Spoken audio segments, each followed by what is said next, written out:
Ya, profe, ¿Vale? muchas gracias. ¿Listo? Ok. Vale, respecto a este tema, pruebas, controles, ayudantías, ¿más preguntas, sugerencias, dudas? ¿Sí? ¿Podría retroceder al detalle de las pruebas que no alcancé a anotar la fecha de la segunda? Las fechas de todas formas ya están publicadas en Webcursos. Ah, gracias. Están en el tope del contenido del Webcursos. 19 de abril y 31 de mayo, prueba única de datos. ¿Listo? Pendiente la ficha del examen, esa todavía no está. ¿Profe? Vale, pero sí. ¿El próximo control sería el de la próxima semana, entonces? Eh, ¿O va a haber uno igual? ¿Cómo así? O sea, O sea, hemos ¿hoy hecho día un va a haber control. control? Ah, no sé, puede ser que sí, puede ser que no. Ah, ya vi. ¿Vale? Más preguntas. Repito que el tema de los controles son, tenemos 5 controles que son programados, que acabo de dar la fecha del primero, que es el próximo lunes. Y los demás controles son controles de clase, que son controles que, pues alguna vez lo tendré preparado, otras veces no los tendré preparados, y los haremos específicamente, pues, dentro de las clases, ¿sí? Son controles relativamente simples, como el que hicimos la clase anterior, que se pueden responder con base en el contenido de la clase, ¿vale? Pero recuerden que la nota de los controles es el promedio de 5, y eso con el fin de que las personas que por X o Y motivo no estén interesadas en asistir a clase o no quieran escuchar mi voz, de todas formas pueden obtener sus 7 en controles, asistiendo a los 5 controles que son programados, porque todos los controles que hagamos, el promedio va a ser los 5 mejores. Entonces, también con respecto a eso, recibí algunos mensajes justificativos de personas que no asistieron al control anterior. Los pasé por alto porque en realidad no requiero justificación de que no hayan asistido al control. ¿Sí? Van a haber más de 5 controles y de los cuales 5 van a ser programados, que ustedes van a saber cuándo son, para que puedan sacar la nota, el 7 correspondiente en los controles. ¿Vale? Los que me hayan escrito en relación al control anterior, que no hayan podido asistir por X o cualquier motivo que sea, no se preocupen, yo no he mirado esos mails y no los voy a mirar tampoco. Van a tener más oportunidades para obtener 7 sin controles, ¿vale? Y profe, la nota Sí, José Pedro, no alcancé a escuchar. en Hola. clase o los programados, ¿dónde la paso? ¿A intranet o el curso? Sí, habrá link en Webcursos para subir los controles. No, la nota, la evaluación. Ah, ¿cómo así? No entendí la pregunta. ¿Que cuándo estarán las notas del control pasado y dónde los va a subir? Si las va a subir Ah, directamente a sí, intranet. no, en Webcursos. Todas las notas van a estar en Webcursos antes de que haga cualquier cosa con ellas. Ah, ok. ¿Listo? ¿Y cuándo van a estar listas? En el transcurso de esta o la próxima semana debería estar esa nota de ese primer control. ¿Listo? ¿Más preguntas? Profe, ¿me escucha? Sí. De ahí tengo una duda. ¿Las pruebas son coordinadas o usted hace las de este curso? Son coordinadas, Ya. ¿vale? Por eso también les decía que eventualmente si no pueden asistir a esta clase o hay personas de la otra clase que no puedan asistir a la clase de la profesora Ruth, deberíamos más o menos ir coordinados para que puedan asistir a una u otra clase eventualmente, ¿vale? Porque las pruebas son coordinadas. ¿Listo? Alguien me pregunta que si no voy a ver nunca los mails. Sí veo los mails. El mail que no voy a mirar es el que me enviaron de justificación de por qué no entregaron el control anterior. ¿Vale? ¿Y por qué no los miro? Porque no me interesa que no hayan asistido a ese control. ¿Por qué no me interesa? Porque van a tener más oportunidades de reponer la nota que no hayan obtenido en ese control. Es decir, tener un 1 en ese control no significa que ya hayan perdido los controles.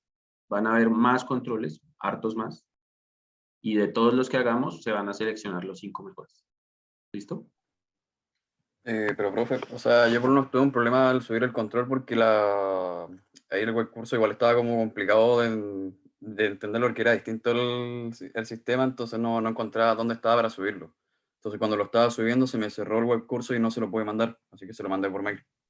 Bueno, ahí revisaré Sí, a mí me pasó lo mismo. los que hayan enviado en una cierta tolerancia de tiempo con relación a la fecha, a la hora límite que se puso, los recibiré. Los que hayan sido, se hayan excedido un tiempo no tolerable, pues no los recibiré.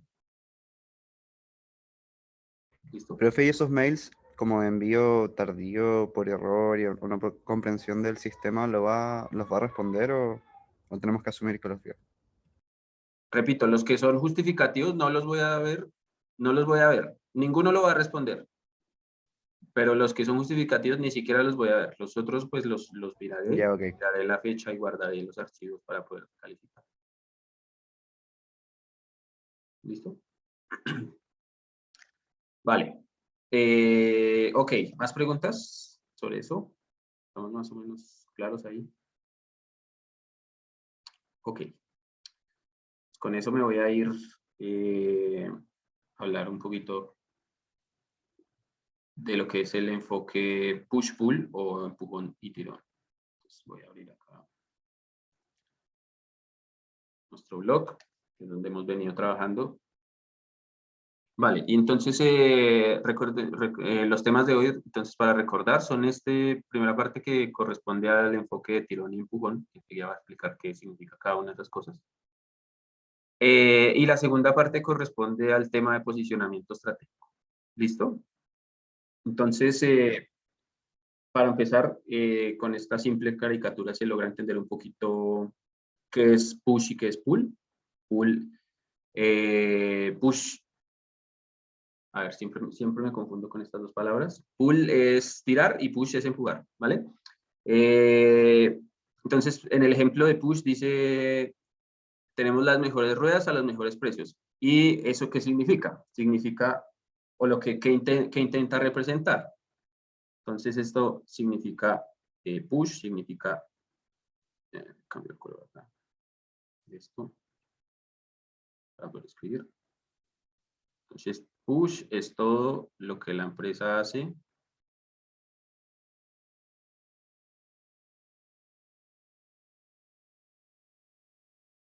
para llevar el producto al cliente.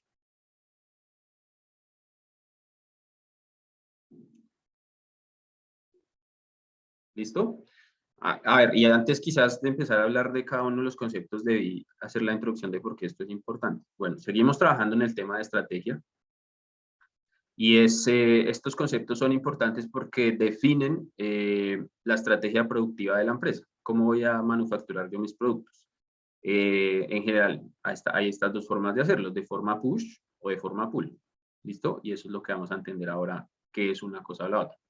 Y entonces en la parte de pull lo que dice es, está esta persona que lo que dice, yo sé que son las mejores ruedas, los encontré en internet y por eso vine acá. Entonces, ¿qué significa eso? Pull es todo lo que el cliente hace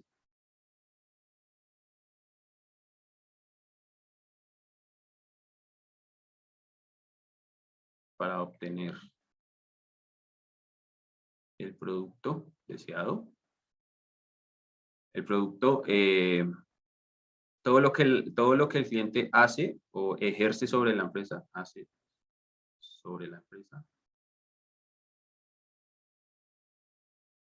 obtener el producto deseado. Y este ejemplo pues lo muestra un poco. La persona que ofrece las ruedas las tiene listas a los mejores precios, es decir, está ofreciendo buen precio, las tiene disponibles para la venta. Todo eso son acciones que está ejecutando para hacer que el cliente final compre las ruedas desde su empresa. Y en este caso el cliente lo que está haciendo es, hizo una investigación, ¿sí? Y fue a visitar el cliente, es decir, hizo todas esas acciones para obtener el producto final desde esta empresa. ¿Vale? Entonces, push es el concepto de empujar, es decir, yo empujo el producto hacia el cliente, ejecuto una serie de acciones para hacer que mi cliente compre mi producto. Y pull es tirar, que es todo lo que el cliente hace para obtener el producto desde mi empresa. ¿Vale? Ese es el concepto básico de push y pull. Ok. Creo que me voy a ir directamente a esta sección, ¿vale? Que se llama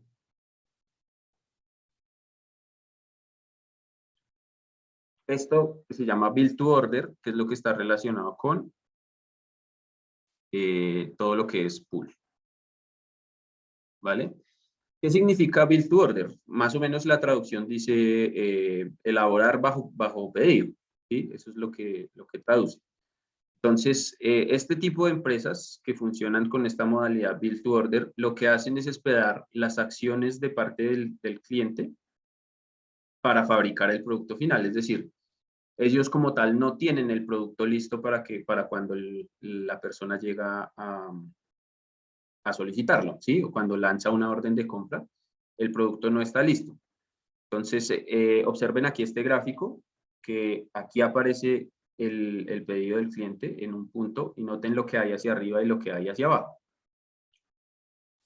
El ciclo de abasto es lo único que ha hecho la compañía antes de que llegue el cliente. Es decir, más o menos, esto luego lo vamos a ver, que esto puede estar, donde llega el pedido puede estar más arriba, más abajo, pero en este ejemplo en particular, es lo que ha hecho la empresa en el momento que llega el pedido del cliente es el ciclo de abasto, es decir, tener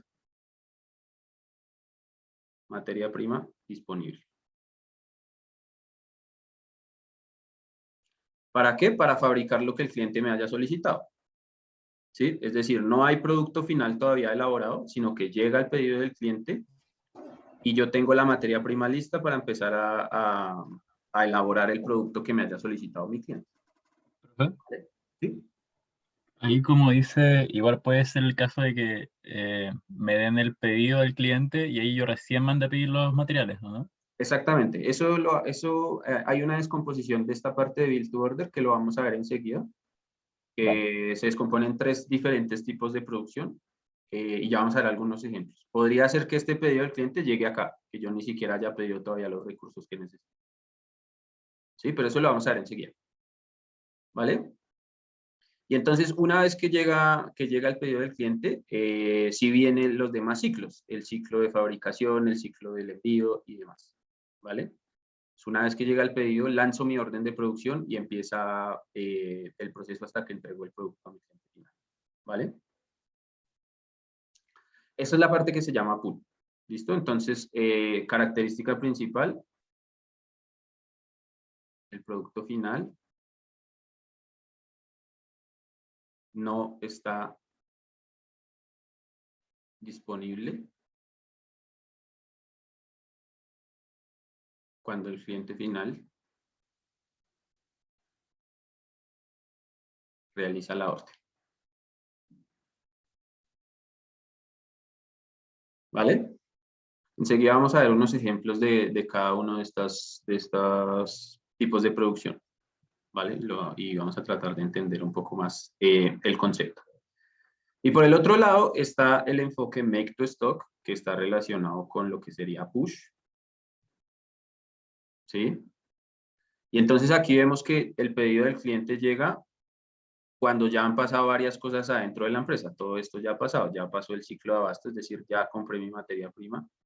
Ya pasó el ciclo de fabricación, es decir, tengo producto final disponible. Y este reabastecimiento, recuerden que dijimos que era como el retailer o el minorista se reabastece de la fábrica, ¿vale? Entonces, se compró la materia prima, se produjo o se manufacturó el producto y se envió al minorista. Es decir, el cliente llega, pone su pedido y obtiene su producto, ¿vale? ¿Cuál es el ejemplo más clásico o un ejemplo bastante sencillo y fácil de entender? Que es pues, el que yo siempre utilizo. Coca-Cola. ¿Sí? Ustedes llegan a un supermercado, a un mini market, a una tienda, lo que sea, y ustedes van directamente por la Coca-Cola. Ustedes no llegan y ponen una orden de compra para que la fábrica lance la orden de producción y la Coca-Cola llegue dentro de 3 días, ¿no? Ustedes llegan y toman la Coca-Cola del refrigerador y se van, ¿sí? Es decir, ya hubo abasto, fabricación, reabastecimiento y solamente lo que pasa en el pedido del cliente, pues es eso, llegar y tomar el producto de la estantería y llevárselo, ¿sí? Es decir, el inventario de producto final está disponible, ¿sí? Es el producto final. Ha sido manufacturado previamente.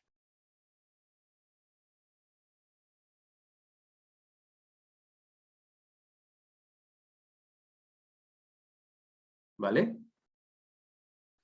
Esas son los dos tipos de estrategias que hay en cuanto al tipo de producto, ¿sí? Y a cómo lo solicita mi cliente, ¿vale?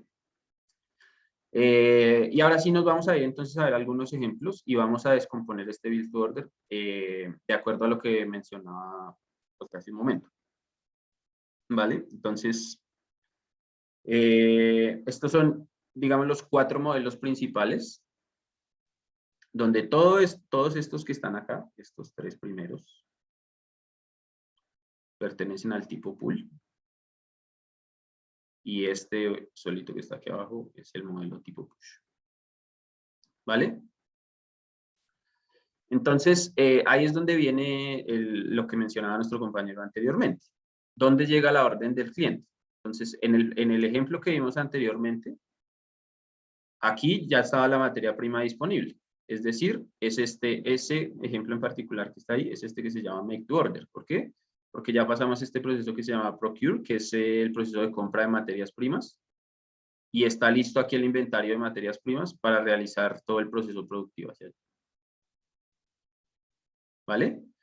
Pero también puede pasar el caso de este que se llama Engineer to Order, que es que la orden del cliente llega acá, en este momento.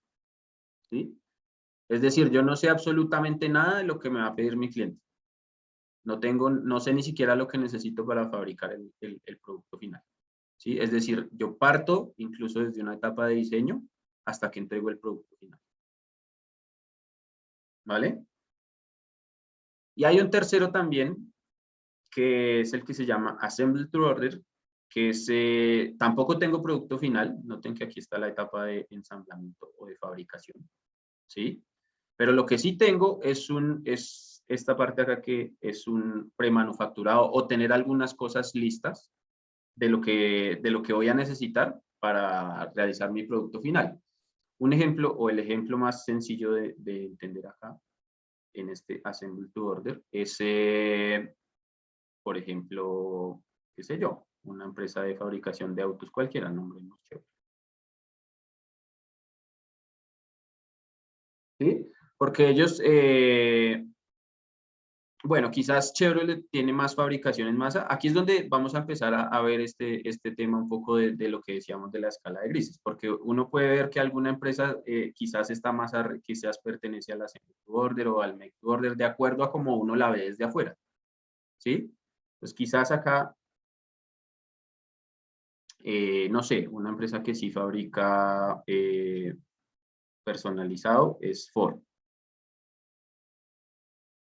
Entonces, hay algunas referencias de vehículos en Ford en las cuales uno puede solicitar características específicas, ¿sí? Entonces, ¿qué tienen ellos listo acá en esta manufactura? Pues seguramente tienen ya el chasis, tienen las puertas, los vidrios y demás. Todo eso está listo, pero lo ensamblan de acuerdo a las características específicas que pide el comprador. Por ejemplo, algún color en específico del vehículo, ¿sí?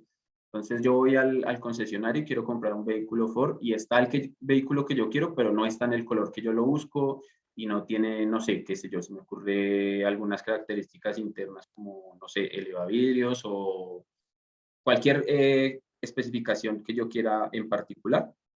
Entonces me dicen, usted lo puede solicitar, pero no está disponible, se demora 1 mes y medio, ¿sí?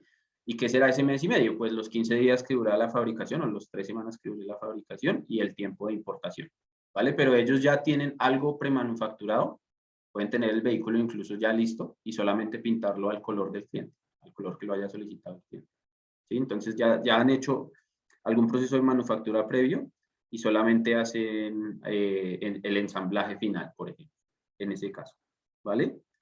Pues vamos a ver algunos ejemplos, no solo de este, sino también de... ¿sí? Una pregunta, ¿la calidad del producto tiene que ver con si es push o pull? Por ejemplo, si es un producto de lujo o no. No, la calidad del producto es independiente de la estrategia de fabricación que yo utilice. Que seguramente en los productos pull suele pasar que el porcentaje de defectuosos es inferior. ¿Por qué? Porque al ser productos en general, esto es una generalización que no hace, pero luego vamos a ver un ejemplo donde esto no ocurre. Los productos tipo pull son productos de gama alta o productos que son más exclusivos respecto a los productos push, ¿sí? Y suele pasar que ese tipo de productos pues tienen un enfoque más alto en el tema de calidad, ¿vale? Pero no debería ser dependiente de esto. Una empresa puede buscar sus indicadores de calidad independiente de su estrategia de producción. Ok, gracias, ¿Vale? profe. Ok. Entonces aquí en el Engineer to Order, ¿qué ejemplo podemos poner? ¿Quién nombra alguno? Yo les nombro uno, que es, por ejemplo, la construcción de una hidroeléctrica.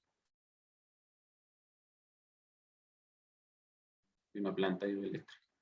¿Sí? Está el proyecto de construir una hidroeléctrica quizás para proveer de energía a alguna ciudad, sea grande, pequeña, mediana, ¿sí? Pero de esto tiene que pasar por todo este proceso, por el proceso de diseño, de compra de materiales, manufactura y demás. Tiene que atravesar todo este proceso para lograr el producto final que sea la hidroeléctrica que provee energía a la ciudad o al pueblo en particular que uno esté atendiendo. ¿Qué otro ejemplo pueden ver ustedes acá? Las piezas como hechas a medida, por ejemplo, circuito electrónico o cosas así. Dependiendo qué tipo de circuitos electrónicos, porque si hablamos, por ejemplo, de piezas para fabricar computadores, pues seguramente eso se fabrica en masa. No, me refiero a hechos como específicos para algo, como controladores a medida para algo que no sea un computador, no comprar piezas ya hechas. Sí, pues a ver, esto sí, tiene que ser, sí y no, porque hay piezas electrónicas estandarizadas para muchos tipos de productos, pero sería válido, por ejemplo, desde la perspectiva de, no sé, un circuito electrónico específico para un transbordador espacial, por ejemplo. ¿Sí? O un ejemplo más simple puede ser como los mismos maestros que van a la casa y le dicen, quiero que me hagas un mueble.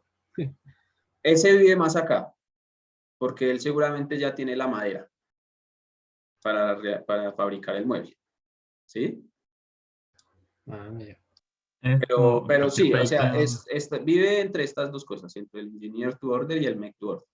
¿Sí? De acuerdo a ciertas especificaciones. Pero sí, acá Profe, es... generalmente en la construcción, no sé, pues cuando uno manda a diseñar una casa o cualquier cosa que tenga que ver con un arquitecto, que venga el previo diseño sería en el Engineer to Order, ¿no? que tenga que pasar por el proceso de diseño. Hace poco hay un programa de televisión, quizás algunos de ustedes lo han visto, que son las excentricidades que hacen los millonarios árabes. Entonces había un programa donde les diseñaban las piscinas para las viviendas allá que tenían de sus miles de millones de dólares. Entonces ese sería un producto de Engineer to Order. Entonces las piletas o piscinas, bueno, no sé cómo, no recuerdo el término que se utiliza en Chile. Piscina. Para jeques árabes, qué sé yo. Ese es un producto Engineer to Order. Quizás eso sale en televisión, que bueno, por ahí alguno de ustedes lo ha tenido la oportunidad de verlo. Ese es otro ejemplo. ¿Qué otro puede ser? Una mina de cobre o de carbón. De carbón, no de cobre. ¿Sí? Todos estos proyectos así grandes que requieren hacer la ingeniería previa al desarrollo del producto final pertenecen a este Engineer to Order, precisamente por eso se llama, tiene el sufijo Engineer. ¿Profe? ¿Sí? ¿Esto igual puede aplicar para servicios? Sí, claro, puede aplicar para servicios. De hecho, hoy vamos a ver un ejemplo relacionado con la universidad. Por ejemplo, esta clase, ¿qué tipo de producto sería? ¿Llevaría una estrategia push o pull?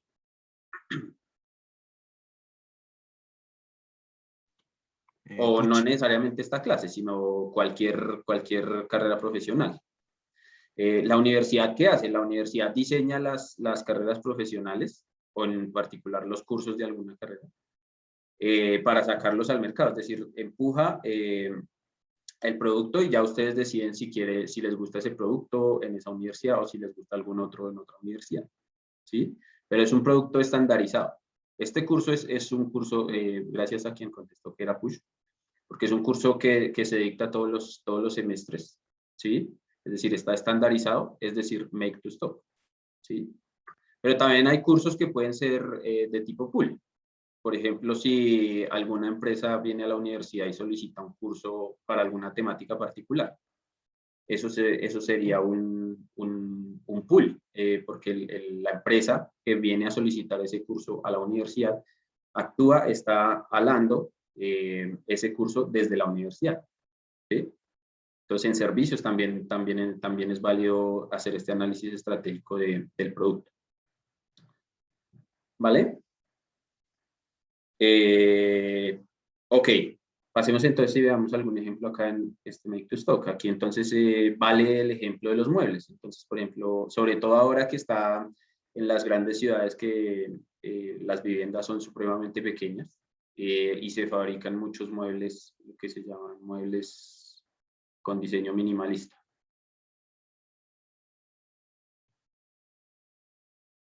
Que es, por ejemplo, no sé, el sofá que se transforma en cama, el comedor que se transforma en escritorio para trabajar.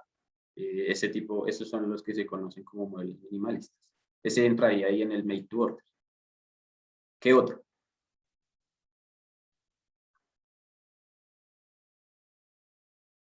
¿Alguno? ¿Ideas? Aquí hay uno bien interesante que existe. Yo no sé si todavía existe, pero existía hace algunos años, que era la estrategia de producción de Dell, donde uno entraba a la página de Dell y armaba su propio computador de acuerdo a lo que usted quisiera ponerle. Usted escogía el procesador, la memoria RAM, la tarjeta gráfica, etcétera, todos los componentes, y lanzaba su orden para que Dell en su fábrica realizara el ensamblaje del producto. Entonces ellos ya tenían seguramente aquí listo inventario de memorias RAM, de discos duros, de tarjetas gráficas, de CPU. Y una vez llegaba aquí la orden del cliente, entonces lanzaban el proceso de manufactura, el ensamblaje hasta entregar el producto final. Las tiendas que hacen como agenda o polera como para compañía y cosas sería también Make to Order, ¿verdad? Claro, sí, por ejemplo, las que hacen poleras a las cuales le ponen el nombre de la empresa, por ejemplo. Ellos tienen las poleras listas y solamente cuando llega el pedido del cliente las estampan y las entregan. También camisetas estampadas o poleras. ¿Y eso no sería Assemble to Order? Si solo le ponen el nombre. Sí, es cierto, que si solo le ponen el nombre, puede ser, porque depende. ¿De qué depende? De si ellos fabrican la camiseta o no. ¿Sí? Porque si ellos compran la camiseta, es un make to order, pero si ellos la fabrican, es un assemble to order. ¿Sí? Entonces ahí es donde entra lo que estábamos hablando ahorita acerca de estos grises que hay en esta teoría, ¿sí? Uno hace el análisis más o menos desde lo que puede ver desde afuera de las empresas, pero quizás una vez ya uno está trabajando ahí, se da cuenta que no era make to order, sino assemble to order, ¿sí? ¿Qué más tenemos aquí en el assemble to order? Otro ejemplo. Aquí también tenemos, por ejemplo, lo que son bicicletas, sobre todo las profesionales. Hay empresas que se dedican a fabricar este tipo de bicicletas, como GM y otras empresas, donde ellos tienen las cosas listas para ensamblarla, pero la fabrican de acuerdo a la estatura de la persona, a la contextura, de acuerdo al plato y a los piñones que desee ponerle, etc. ¿sí? Entonces ellos tienen manufacturado ese tipo de cosas y solamente una vez les llega la orden del cliente la ensamblan de acuerdo a las medidas o especificaciones que haya solicitado el cliente. ¿Sí? Y por último, quizás acá que es donde los más fácil, pues ya acabamos de nombrar uno, Coca-Cola. Otro, por ejemplo, que es súper fácil, el pan. ¿Sí? El pan es make to stock. Uno llega a la panadería y si no hay marraquetas, compra yuyos. Pero uno no deja la orden. Necesito 50 marraquetas. No, uno llega a comprarlas porque seguramente las necesita para las 11 de inmediato. Y si no hay, compra otra, o sea, otra panadería. ¿Vale? Ese tipo de productos que se fabrican y que el cliente, todo lo que está en el retail, todo lo que ustedes van al líder y encuentran ahí, todos esos son productos make to stock. ¿Por qué? Porque está el producto final disponible. ¿Vale? ¿Preguntas? No, profe, todo claro. Vale. Entonces, repito, la parte de pool, ahí es donde sobre todo uno puede encontrar productos que quizás son make to order o assemble to order, o puede vivir en uno o en otro lado de acuerdo a las especificaciones, o de acuerdo a cómo funciona en particular alguna empresa, ¿sí? Y uno puede decir, por ejemplo, si yo os preguntara en algún momento, ¿este producto es make to order o assemble to order?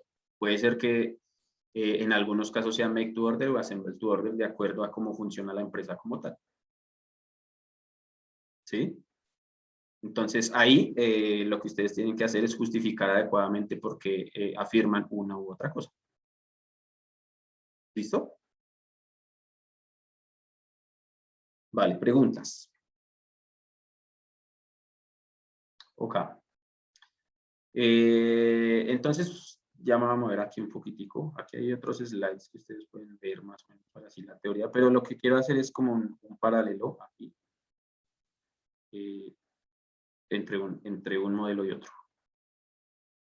Quiero hacerlo aquí mismo donde vamos. Aquí lo vamos a hacer. ¿De qué caracteriza a un modelo y a otro? ¿Listo? Entonces voy a cambiar acá.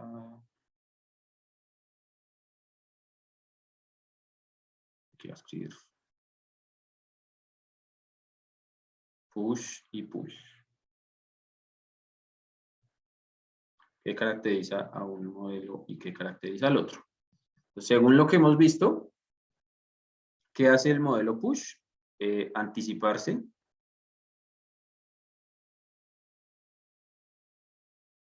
a las necesidades del cliente.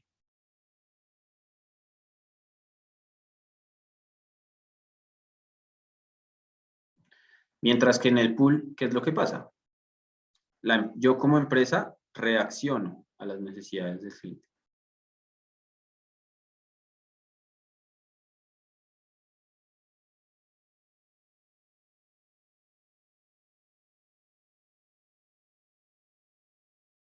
¿Sí?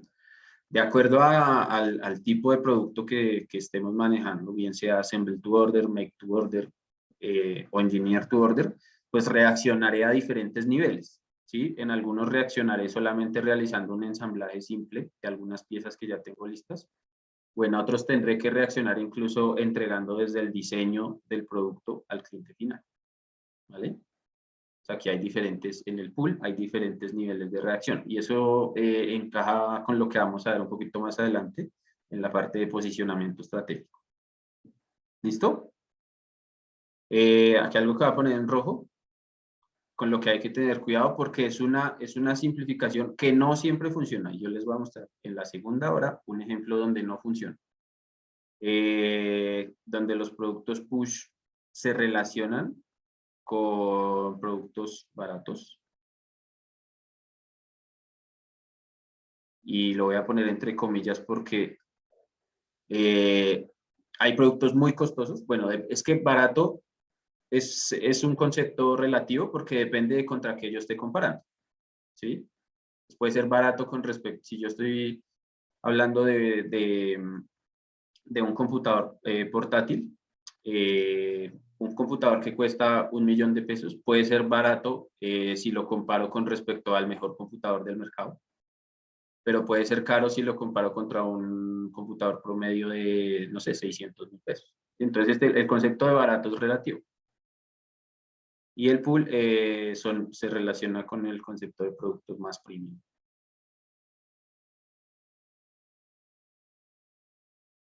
¿Vale?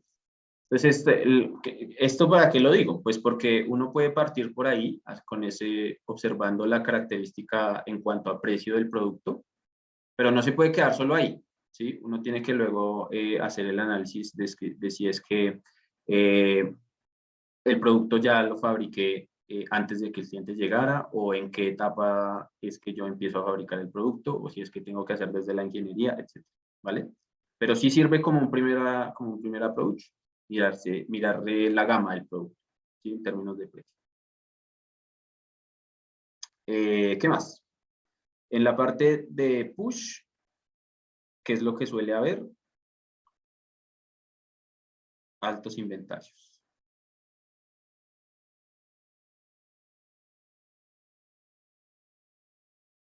Y en pocos inventarios.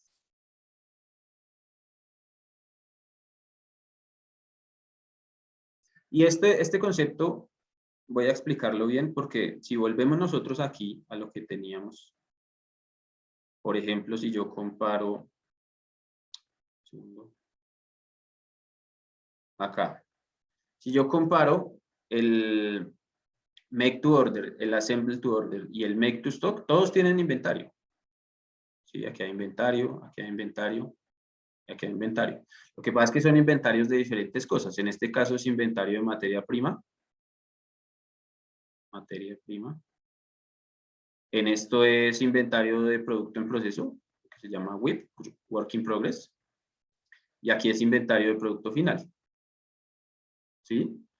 Entonces, ¿por qué dice uno que en el modelo pool el inventario o hay menos inventario? Si al final yo lo que estoy haciendo, esta materia prima al final se convierte en este producto final. ¿Cómo así que hay menos inventario?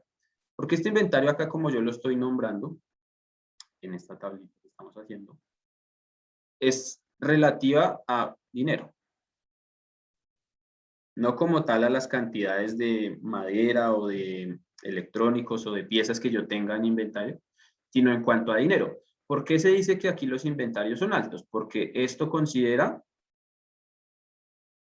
el proceso productivo que ya atravesado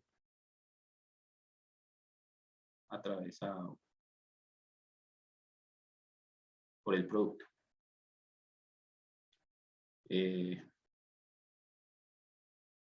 ¿Sí?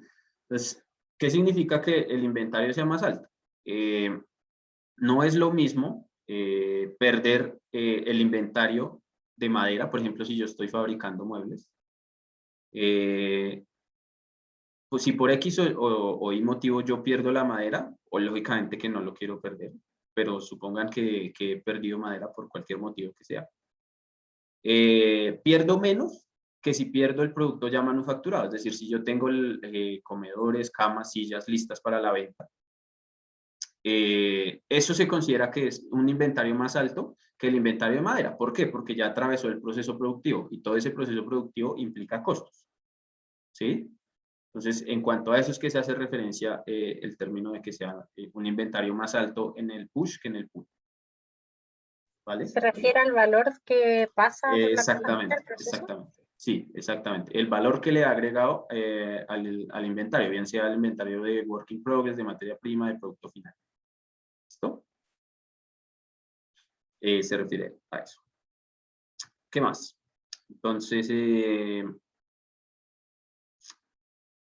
suele pasar que en el pool, y relacionado también con esto, pues estos son productos baratos o que tienen producción en masa. ¿Sí? Como Coca-Cola, por ejemplo, ya lo dijimos, o cualquier bebida. Y estos productos son personalizados, en general. Personalizados a diferentes niveles, repitiendo lo que ya hemos dicho. Si yo hago el diseño o si solamente le agrego ciertas características específicas,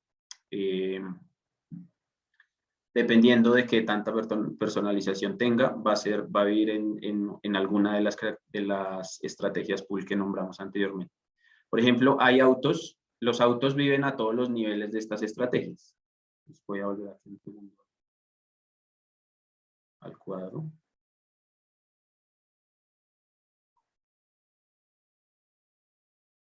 Hay autos que viven desde el engineer to order. Por ejemplo, Ferrari. Ferrari hace a algunas personas, muy pocas, pero a algunas personas les realiza diseños específicos. Por ejemplo, a algunos deportistas, ¿sí? Futbolistas además, tienen diseños exclusivos de Ferrari, ¿sí?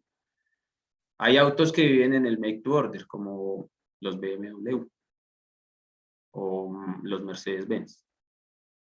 Algunas referencias de BMW o de Mercedes-Benz. Y hay otros que viven en el assemble to order, que son compañías más comerciales, como, qué sé yo, Kia, Chevrolet, etc. ¿Sí? Entonces, pues, ahí, aunque son el mismo producto, todos son autos, de acuerdo al nivel de personalización, pertenecen a una de estas categorías pool que hemos definido. El engineer to order, el make to order o el assembly to order. ¿Vale? Aunque son el mismo producto, pertenecen a una diferente estrategia productiva. Ok. ¿Qué más nos queda?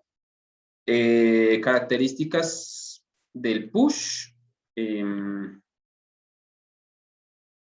En cuanto a costos, esto sirve para aprovechar las economías de escala. Esto está relacionado con lo que vamos a ver a continuación, que es el tema de eficiencia. ¿Sí? Es decir, cuando yo hago producción en masa, puedo aprovechar las economías de escala para reducir los costos unitarios de fabricación. ¿Sí? El fabricar muchas unidades del mismo producto me permite ser más eficiente y reducir el costo unitario de fabricación. Y esto seguramente ustedes ya han tenido la oportunidad de estudiarlo por allá en sus cursos de microeconomía. ¿Vale? Mientras que en cuanto al modelo pool, puedo llevar el inventario, puede llevarse, repito, de acuerdo al tipo de producto, puede llevarse a eslabones aguas arriba en la cadena.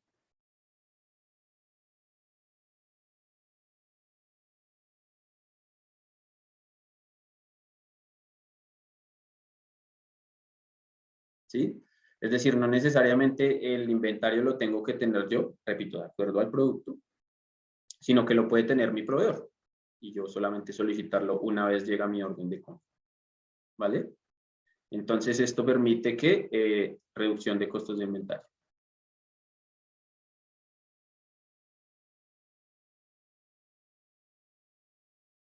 ¿Vale? Y aquí es reducción de costos de fabricación. Reducción de costo unitario de fabricación.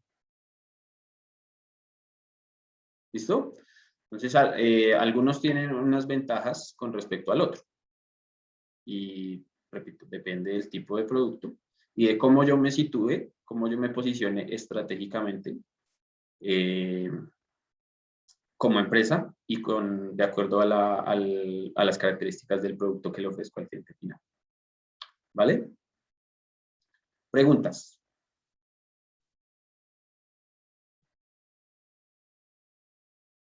Ok, entonces para terminar, voy a compartirles unos slides del profesor Jordi Pereira, que los vi entre su material y me parecieron interesantes para aquí cerrar este tema.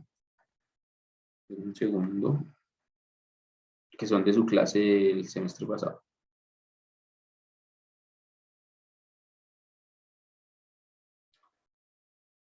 Y es hacer la comparativa de algunos productos.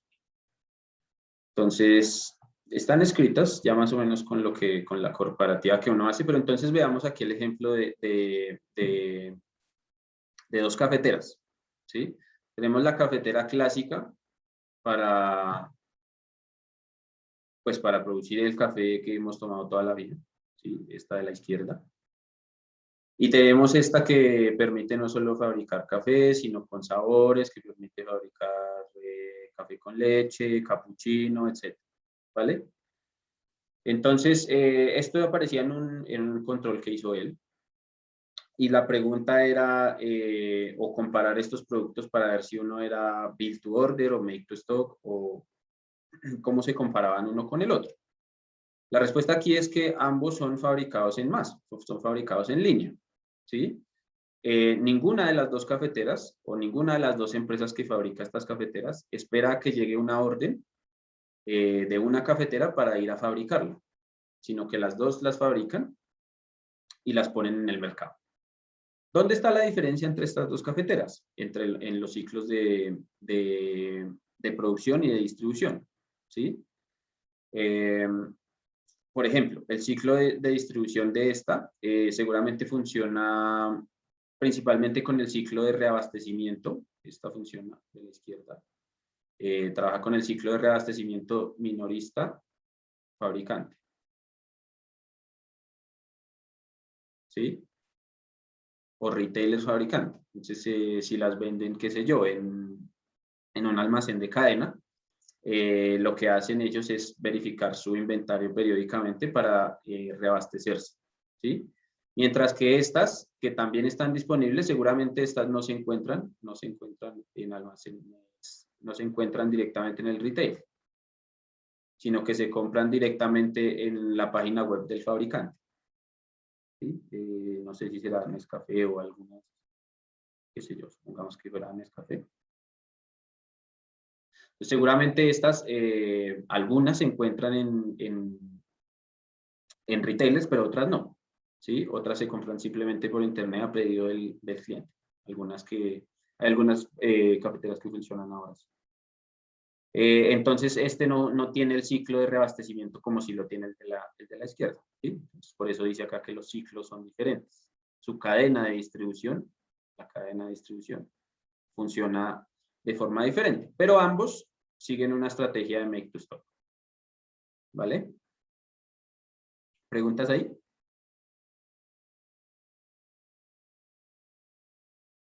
Ok. Con eso entonces vámonos a otro más que hay por acá, ¿no?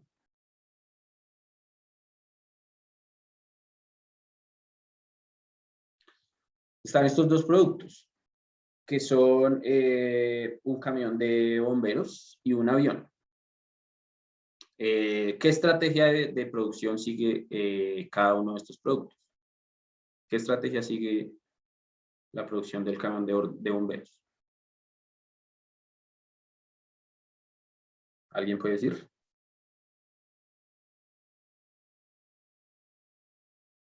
¿Están vivos? Make to order. Make to order, sí. Es decir, ambas, convengamos en que ambas son build to order. ¿Cierto? Ninguno de estos dos productos son fabricados en masa. ¿Cierto? Pero ¿cuál es más build to order que el otro? Pues pensemos en cuál es engineer to order, cuál es make to order o cuál es assemble to order. El camión, como lo decía, ¿quién estaba ahí? ¿Quién lo dijo? Yo estaba hablando. Gracias, Cristian. El camión es make to order o incluso assemble to order. ¿Sí? Porque estos camiones, por ahí tuve la oportunidad de ver algunos videos y estos camiones se fabrican en las mismas líneas de producción de automóviles, ¿sí? Y tienen muchas de las piezas listas solamente para realizar ensamblaje. Mientras que el avión está mucho más cerca, está como ahí en un intermedio entre lo que sería engineer to order y make to order. Sí, es como un intermedio entre estas dos cosas. ¿Sí? Porque seguramente tengo algunas, qué sé yo, para el chasis del avión seguramente tengo el acero listo, pero hay cosas que tengo que diseñar específicamente de acuerdo a las solicitudes de la aerolínea que esté comprando, que esté solicitando ese avión. Por ejemplo, los logos, porque incluso eso lo personaliza. El que diga, qué sé yo, American Airlines, eso hace parte del diseño del avión. ¿Sí? Entonces es un producto que vive entre el Engineer to Order y el Make to Order. ¿Vale? ¿Preguntas ahí? Todo claro. Profe, Gracias. Sí. ¿qué pasa en el momento, por ejemplo, en que, no sé, tengo una ciudad específica que no caben los mismos camiones de bomberos que en otras partes? Ahí sería Engineer to Order, ¿verdad? Sí, pero en general esos camiones están estandarizados incluso desde el diseño de cómo tiene que ser la estación de bomberos. Incluso desde ahí parte para que los camiones puedan seguir las normas de todo lo que tienen que llevar y demás. Entonces tendría que ser un caso extremadamente raro para que fuera un engineer to order. Ya, ok. ¿Vale? Ok, veamos alguno más. Quizás este. Bien sencillo, ¿sí? Son 2 botellas de vino, una con 3 años de añejamiento y otra con 5 años. Pues, ¿cuál es la diferencia entre uno y otro? En realidad no hay diferencia, ambos siguen el mismo proceso de fabricación y ambos son make to stock. Este producto no admite seguir una estrategia tipo pool, ¿sí? Porque no puede ser que yo diga hoy, quiero tomarme un vino de añejamiento de 5 años en el 2026. Entonces voy a lanzar mi orden de producción hoy para que el vino esté listo en el 2026. No, si me quiero tomar un vino de 5 años, pues voy al supermercado y compro uno que lo hayan puesto hace 5 años. ¿Sí? Pues a pesar, son 2 productos que tienen una característica que difiere en la característica en cuánto tiempo fueron añejados. Pero ambos siguen la misma estrategia de producción y ninguno de los dos, o bueno, que al final es el mismo producto, no admite una estrategia de producción. ¿Sí? Hay productos que no admiten pasarse de make to stock a make to order. Algunos sí. Por ejemplo, la industria de los muebles. ¿Sí? Vimos anteriormente que los muebles minimalistas vivían en el make to order, pero hay muebles que yo puedo ir a comprar directamente a IKEA y están listos. Esos son muebles que se fabrican en masa. ¿Sí? Los muebles pueden seguir una estrategia tanto make to stock como make to order. ¿Vale? Pero un producto como el vino solamente admite estrategia tipo push. ¿Vale? ¿Algo más que haya? Acá, 2 tipos de barcos. El mismo ejemplo del avión y el camión de bomberos. Este es un petrolero y este es un yate. Entonces, ambos son build to order, ¿cierto? Pero el petrolero vive dentro de lo que sería assemble to order. ¿Por qué assemble to order? Porque muchas de las piezas que utilizan para fabricar estos barcos, como por ejemplo los tanques y cosas que llevan adentro, ya están listas. ¿Sí? Entonces, se podría decir, si uno quiere decir, puede ser entre el make to order y el assemble to order, mientras este está al igual que antes, entre el engineer to order y el make to order. Por eso aquí se dice que es más build to order el yate que el petrolero. ¿Sí? Los yates, muchos incluso pertenecen netamente al engineer to order, porque los de mayor gama se diseñan a gusto de la persona que lo va a comprar. ¿Vale? Pues a pesar de que los dos son build to order, uno está más arriba o pertenece más a lo que es engineer y el otro más a lo que es assembled. ¿Listo? Ok, hasta ahí preguntas. Vale, entonces con eso dejamos hasta ahí, estamos en la hora justa. Vamos a break, 20 minutos, y en la segunda parte hablamos un poquito de lo que es, posicionamiento estratégico y quizás si alcanzamos a ver algo de ciclo de vida. Sí, yo creo que sí alcanzamos. y con eso ya estaríamos cerrando la parte de estrategia del curso.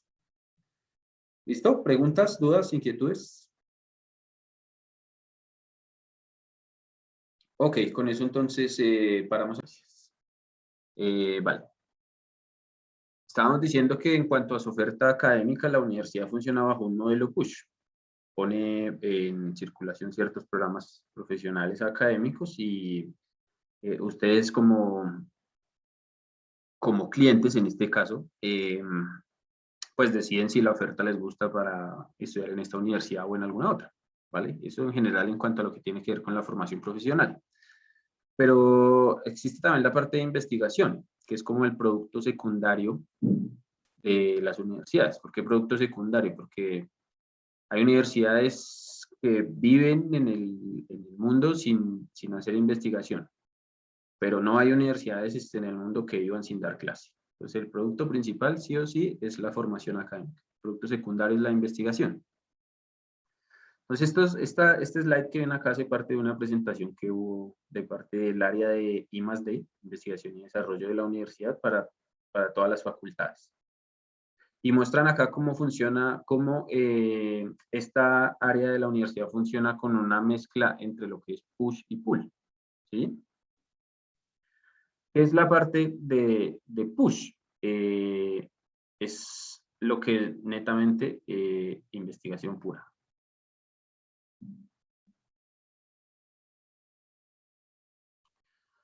¿Y qué entra ahí? Pues todo lo que tiene que ver, por ejemplo, lo que se hace en investigación en matemática pura, en, qué sé yo, en astronomía, el estudiar, qué sé yo, un agujero negro. Toda esta investigación que como profesores o como investigadores hacemos, y que muchas veces esta investigación o estas publicaciones que se hacen no tienen un fin específico, no tienen una aplicación, simplemente son desarrollos teóricos que se encuentran, por ejemplo, en el área de matemáticas, ¿sí? Se publica porque funciona así en matemáticas, pero no tiene, puede que no tenga ninguna aplicación como tal, ¿sí? Se publican los papers o libros o lo que sea, y todo eso hace parte de lo que vendría siendo push en el sistema de I+D de la universidad. ¿Por qué? Porque son productos que la universidad saca al mercado, ¿sí? Artículos, libros, lo que sea, capítulos de libros, y se publican, pero se ponen ahí para ver si a algún otro investigador o a alguien que quiera hacer extensión de esa investigación le sirve como punto de partida, ¿sí? O como un conocimiento que quizá le pueda servir a alguien para realizar alguna aplicación, ¿sí? Entonces, se ofrecen al mercado, no el mercado lo pide, ¿vale? Y por otro lado está la parte que funciona como pool, que es lo que investigación solicitada por empresas.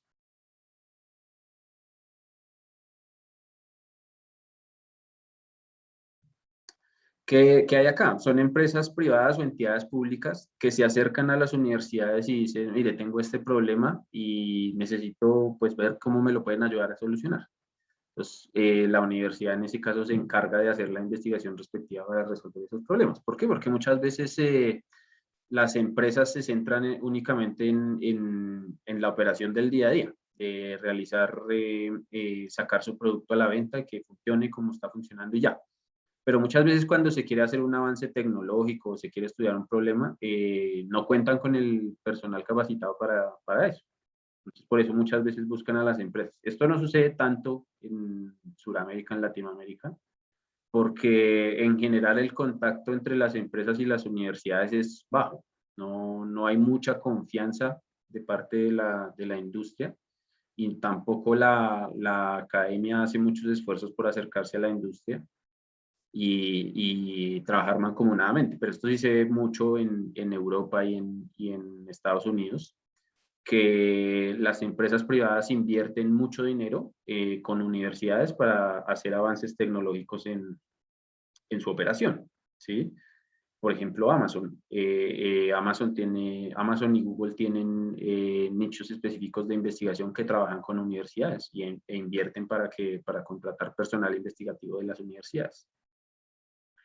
Entonces, eso es parte de lo que sería pool en investigación. ¿Por qué? Porque vienen estas empresas, entidades públicas, con estos problemas y la universidad les ofrece la solución de acuerdo al problema que ellos tengan, ¿sí? Entonces, estas empresas externas hacen ALAN, en ese caso el producto, que sería la investigación ajustada para resolver el problema en particular que tenga. Y esto, pues, si uno lo ve desde las perspectivas que estábamos analizando, sería un engineer to order, ¿sí? Porque todo lo que tiene que ver con investigación, pues se parte por hacer el diseño metodológico para resolver el problema que tiene esa empresa, ¿sí? Y eso es como funciona el área de I+D en la universidad, con una mezcla de push y pull. Entonces, como estábamos diciendo, hay productos que no son necesariamente push o pull, sino que pueden vivir en uno u en otro costado, de acuerdo a las características del mercado, características del producto, características de las empresas que interaccionan, etcétera, etcétera. ¿Vale? ¿Preguntas? Este modelo, así como se ve,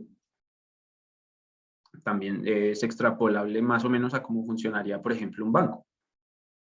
Un banco tiene productos que empuja hacia los clientes, como productos de ahorro y ese tipo de cosas, cuentas y demás.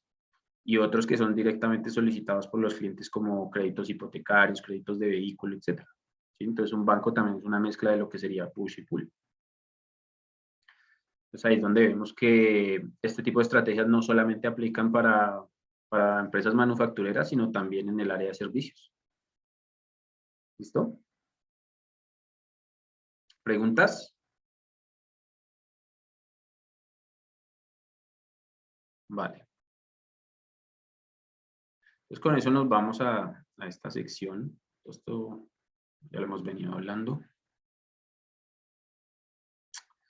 Saca. Entonces, hablamos de ajuste estratégico de la cadena de suministro. Principalmente lo que lo que nos va a permitir esto es, esto básicamente lo que hace es, nos sitúa, perdón, como empresa. El ajuste estratégico nos sitúa como empresa. Con respecto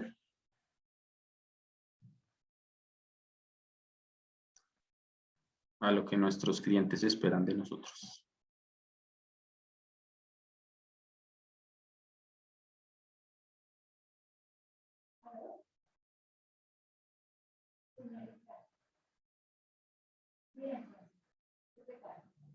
¿Sí? Entonces, una vez más lo que vamos a hacer es, esto está súper relacionado con lo que acabamos de ver del enfoque manufacturero productivo de la empresa. Y un análisis, extendiendo ese análisis, nos permite ubicarnos, ajustarnos estratégicamente. Ya vamos a ver cómo en un gráfico podemos entender este ajuste. Para ver qué es lo que nuestros clientes esperan de nosotros y con base en eso saber qué es lo que debemos ofrecer. ¿Listo? Ok, entonces con eso voy a ir aquí al costado.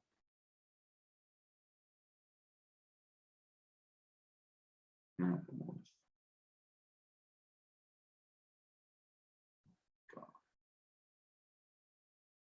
para explicar un poco. Entonces lo que vamos a tener es un diagramita de este estilo.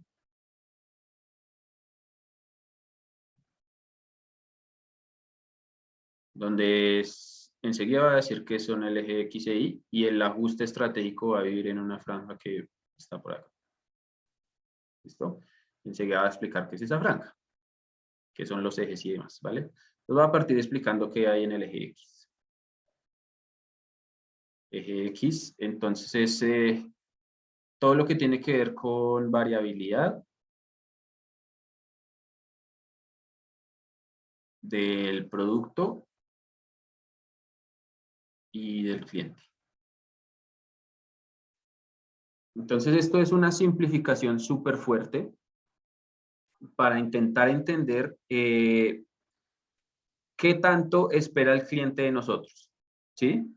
Es decir, el producto y el cliente son quienes van a parametrizar, son quienes me van a dar el input para ver cómo debe funcionar mi empresa, ¿vale?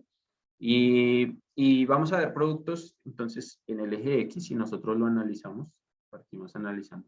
Vamos a ver cuáles son productos con poca variabilidad y con mucha variabilidad. Entonces, un ejemplo de un producto con poca variabilidad es, bien sea, puede ser el carbón. ¿Sí?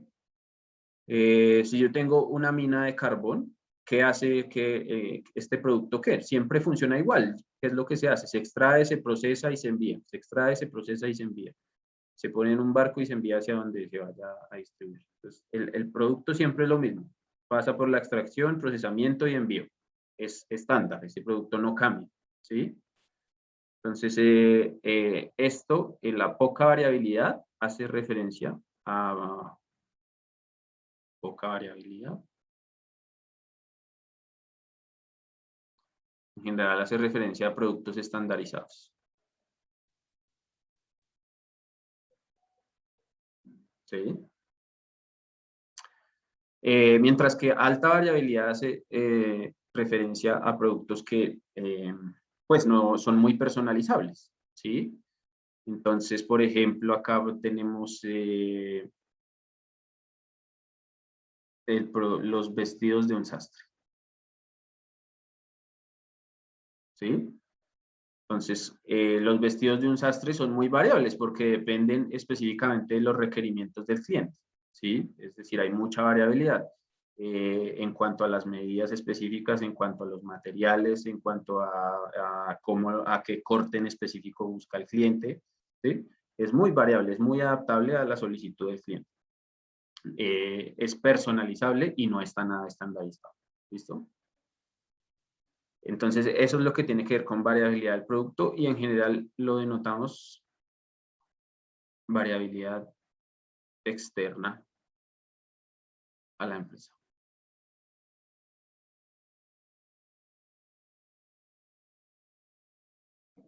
¿Listo? Eso es lo que vamos a ver en el eje X. Por otra parte, en el eje Y, vamos a tener la variabilidad de la empresa.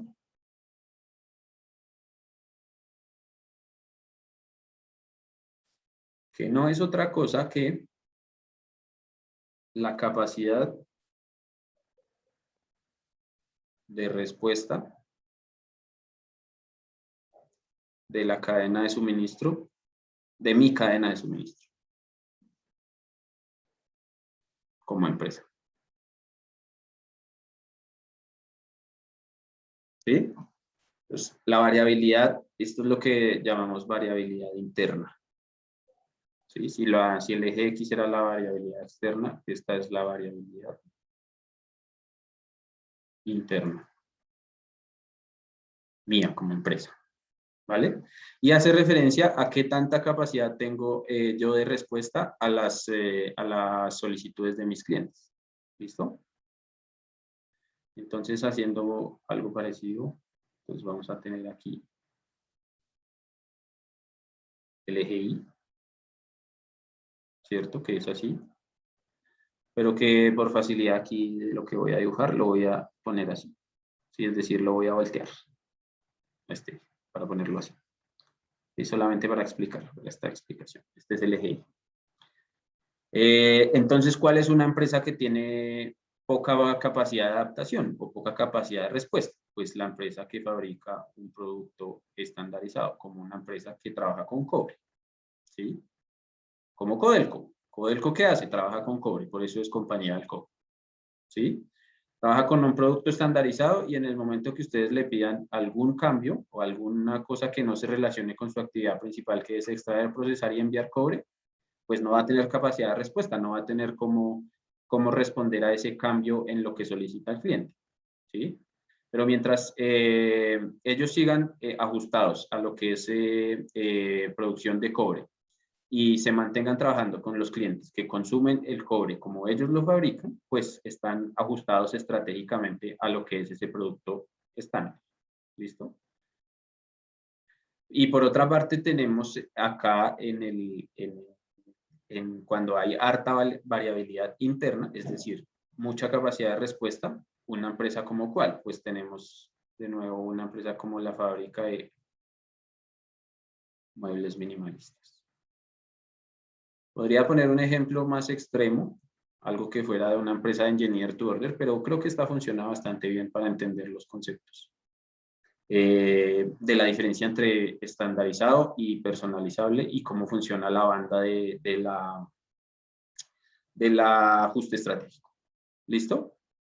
Entonces, repito, lo que vamos a tener en el eje X es la variabilidad externa, es decir, las solicitudes de mis clientes en cuanto a producto y a exigencias que él tiene, ¿sí?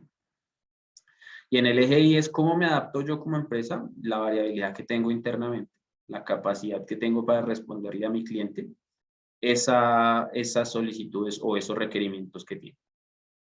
¿Listo? Vale, y con eso entonces vamos a construir el gráfico del ajuste estratégico. Va a ser lo siguiente.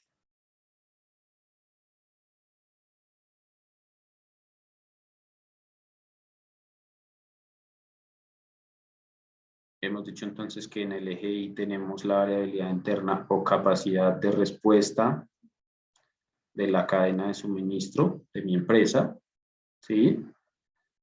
Y en el eje X tenemos lo que es la variabilidad de producto, cliente-producto.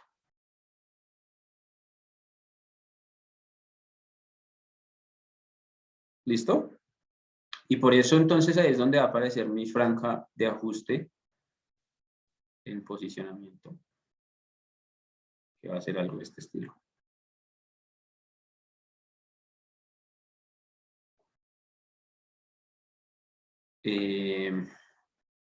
Alguien me pregunta si voy a subir estas pizarras.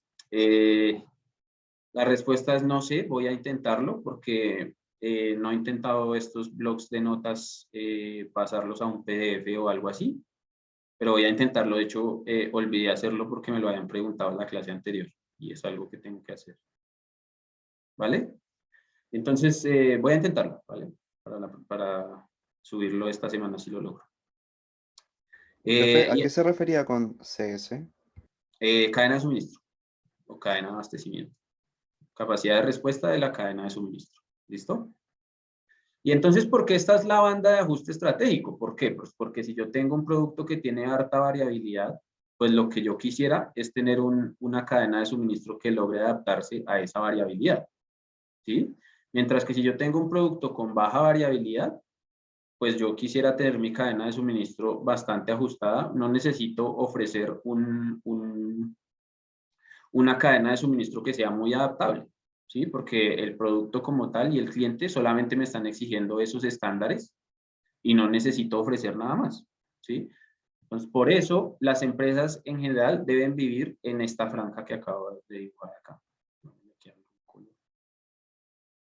No sé si esto se va a ver. No sé.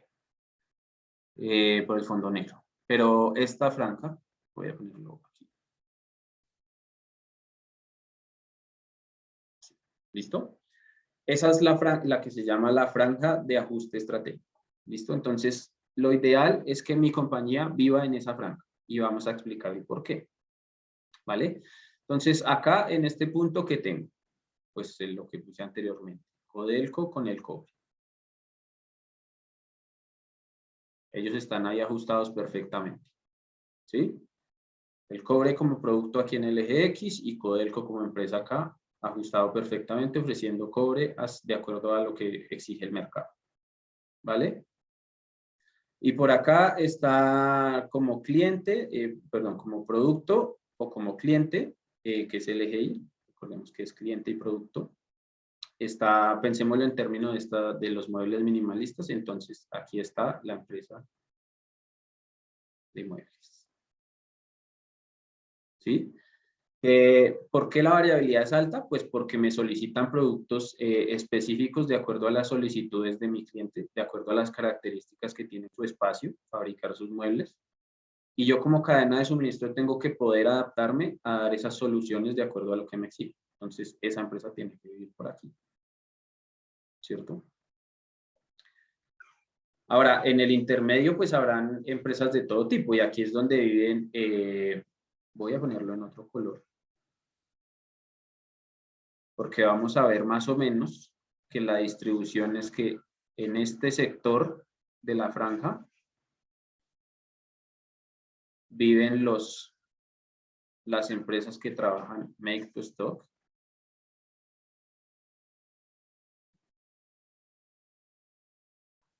Y por acá en esta parte, en la parte superior, pongámoslo en otro color. En esta sección viven los que trabajan con Build to Order.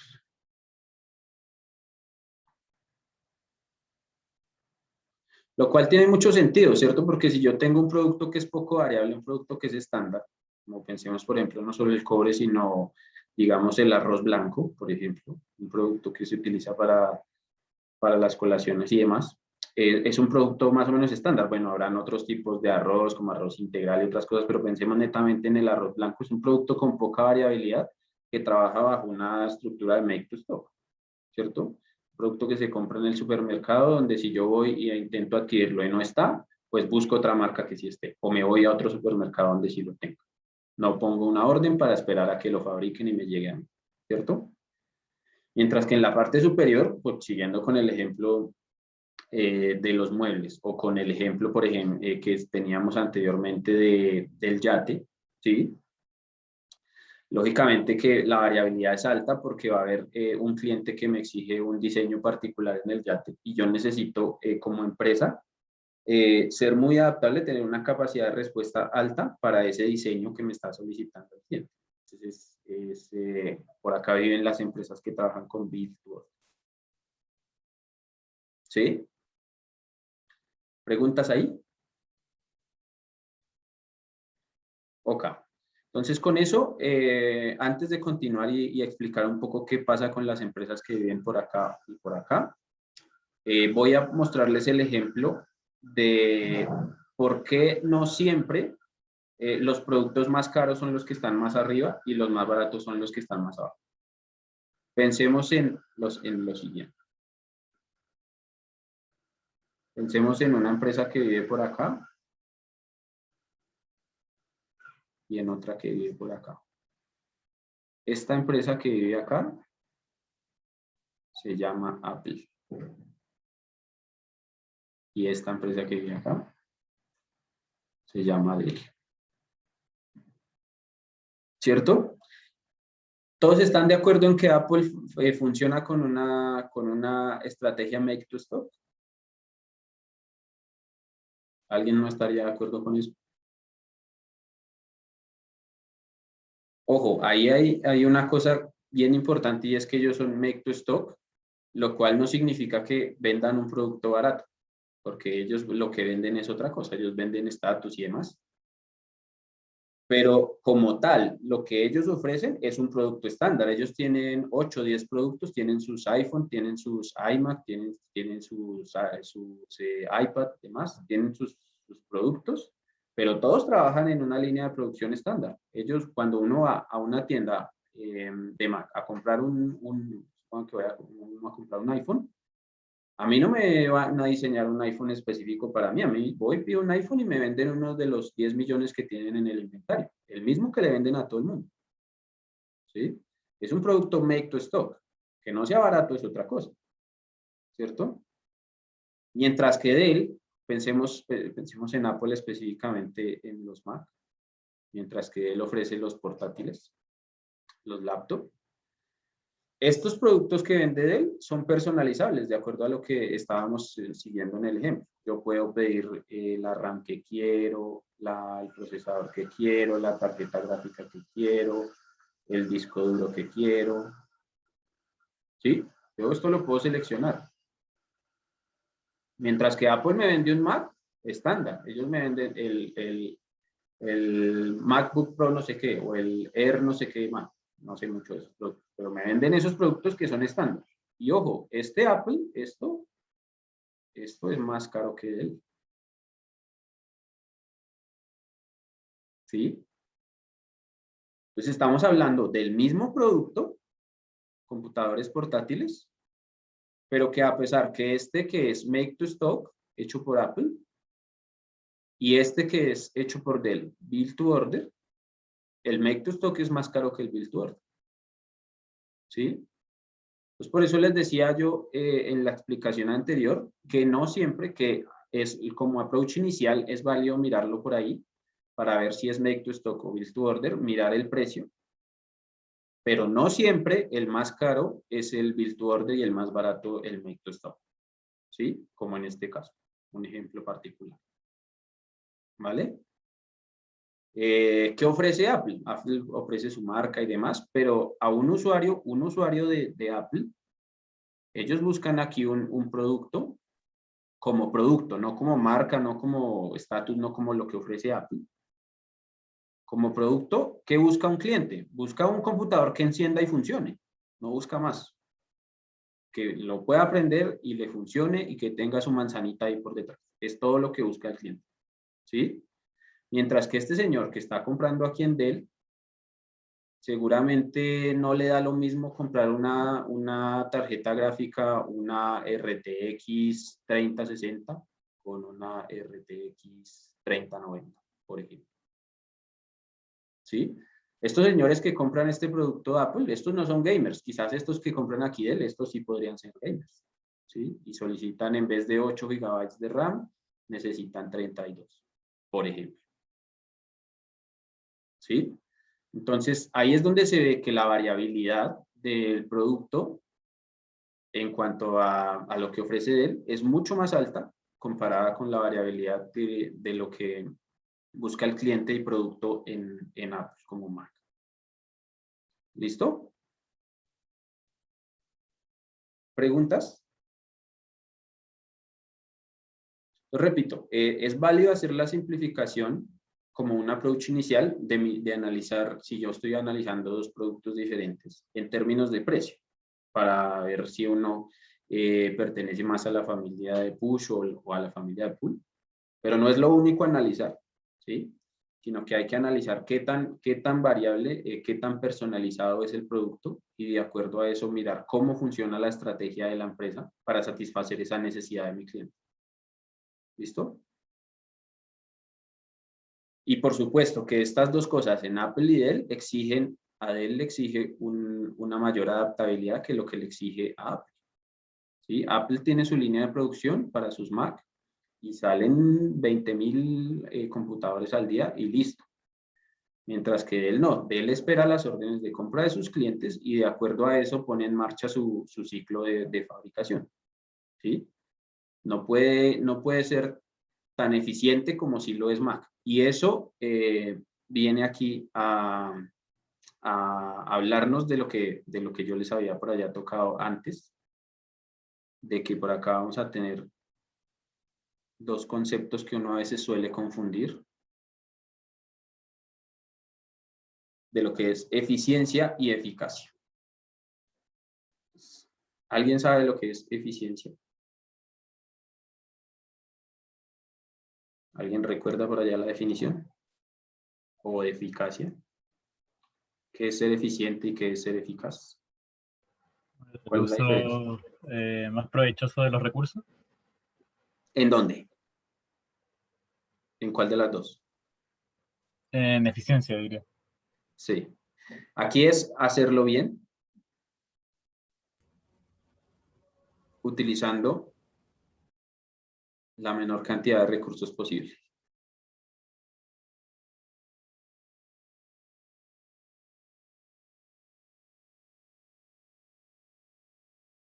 Y aquí es simplemente hacerlo bien.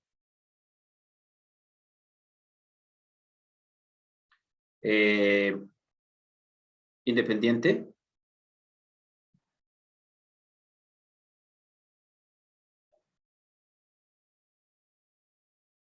de los recursos utilizados.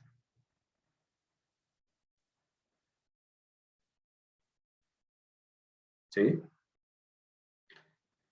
Y claro, por eso yo escribí aquí eficiencia al tope del eje Y y eficacia al tope del eje Y y eficiencia en la parte baja. ¿Por qué? Porque tener un producto estándar me permite justamente, que valga la redundancia, estandarizar mi proceso y volverme más eficiente, ¿sí? Utilizar menos recursos para satisfacer las mismas necesidades de mi cliente, ¿sí? Mientras que el producto se vuelve más personalizable, yo necesito más capacidad de respuesta, necesito volverme más eficaz, ¿sí? Necesito sacrificar recursos, ¿sí? Independiente de los recursos que utilice, tengo que hacerlo bien para satisfacer esta variabilidad de mi cliente, ¿sí? Entonces, repito, el tener un producto muy estandarizado me permite ser mucho más eficiente, como lo puede ser Apple en su línea de producción de Mac. Mientras que tener un producto más personalizable me lleva a ser eficaz, ¿sí? Y tengo que sacrificar estos recursos que puedo ahorrar cuando tengo un producto estándar, ¿sí? Tengo que simplemente ser eficaz, hacerlo bien, independiente de los recursos que tenga que utilizar. Porque si yo no hago eso, pues viene otro que sí lo hace de manera eficaz y me saca del mercado, ¿sí? Entonces, las exigencias que como empresa debo satisfacer para cumplir con las necesidades de mi cliente. ¿Listo? ¿Preguntas? Sí, profe. ¿Sí? No, nada. Ok. Todo Ok. claro. Vale. Ok. Entonces, ese es el modelo de posicionamiento estratégico. ¿Listo? ¿Qué tan adaptable debo ser yo de acuerdo a las exigencias que tiene el mercado y mi producto? El mercado con mis clientes y el producto como tal que estoy ofertando. Y entonces ahora, para no borrar este gráfico, vamos a hacer otro, donde voy a explicar qué pasa cuando las empresas no se ajustan.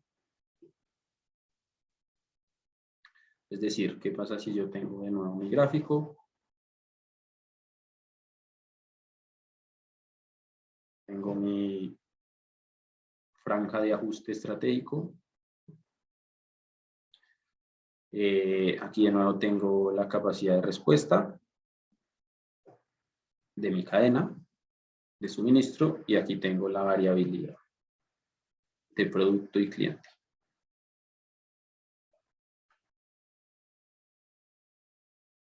¿Listo? Lo ideal es vivir acá como empresa y vamos a ver cuáles son esas cosas raras o cosas malas que suceden cuando estoy fuera. Entonces pensemos qué pasa cuando estoy por aquí.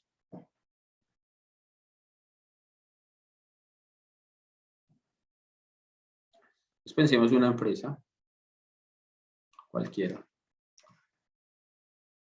que esté acá. Vamos a poner un ejemplo.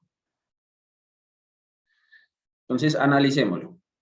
Esta sería una empresa que tiene mucha capacidad de respuesta o alta capacidad de respuesta, ¿cierto? Y sub 1 en su capacidad de respuesta y X sub 1 en la variabilidad. ¿Qué significa eso? ¿Quién me puede decir qué representa eso pensando en lo que yo acabo de decir, que por acá estaba la eficiencia y por acá estaba la eficacia?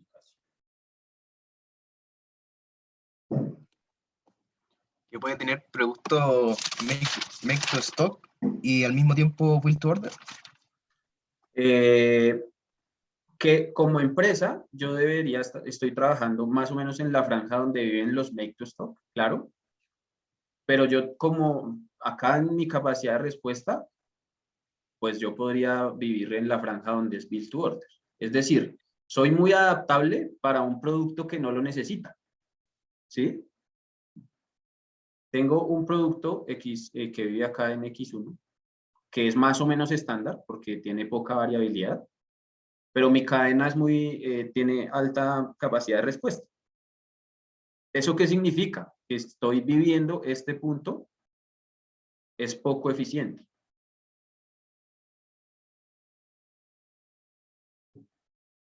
Esta empresa que vive en este punto ¿qué le pasa con una empresa que trabaje el mismo producto, pero que viva aquí?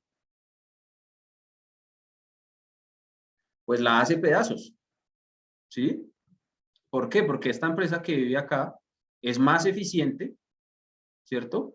Ofrece el mismo producto seguramente a un costo inferior, el mismo producto, mientras la empresa que vive aquí arriba ofrece ese producto, pero a un costo más alto. ¿Por qué? Porque los recursos que utiliza necesita una mayor utilización de recursos para mantener esa capacidad de respuesta alta. ¿Sí? Entonces, esta empresa que está aquí arriba, si no se mueve, si no se viene de aquí para acá abajo, está condenada a morir. Profe, una pregunta. Sí. O sea que básicamente se supone que las empresas tienen que estar en un punto donde no tengan más capacidad de respuesta o mucha más capacidad de respuesta de lo que pide el cliente. Exactamente, de lo que pide el cliente o producto con el que esté trabajando, ¿sí? Tiene que ajustarse a esas necesidades de su cliente. Por eso, cuando definimos al principio esta parte de posicionamiento estratégico, dije que nos sitúa como empresa con respecto a lo que esperan nuestros clientes, ¿sí? En este caso, si yo estoy creando una cadena de suministro que es muy responsiva, que tiene mucha capacidad de respuesta, pero en realidad yo no lo necesito, ¿sí? Y esto, un ejemplo como empresa de este caso, es hace poco, o hace un par de años, puede ser,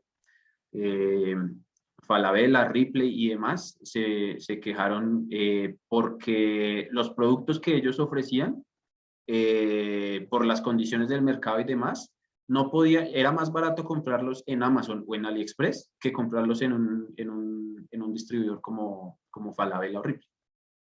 Entonces, ellos estaban, en este caso, estaban viviendo por aquí arriba,